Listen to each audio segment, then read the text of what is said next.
Alright guys, a quick one.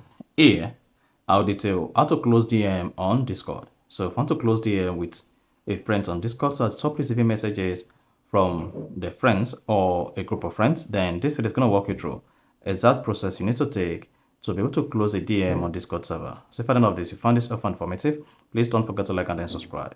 Now to close DM on Discord, all you just need to do is go ahead and open the Discord app on your phone.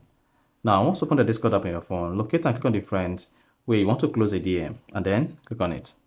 Then let's say this is the friends I want to close a DM with on my Discord account. Then what I just need to do here is go ahead and click on the profile name. Now, once you click on the profile name, you'll be taken to the person's profile name where you have access to the member, the group the person belongs to, the media pin, and the files you share together. Now, to close the DM with this particular user, all you just need to do is click on the three dots at the top right. Then choose spot that says close DM. Then go ahead and click on close DM. Once you click on close DM, then you should see the person is removed from your list here. And then you no longer be able to see the person's message once you open Discord. So let's say you close Discord like this. Then go ahead and open the Discord app on your phone. Then you discover that the person's DM is no longer available. This is because you've closed the DM. So that is basically how to close DM on Discord. So if you found this often informative, please don't forget to like and then subscribe.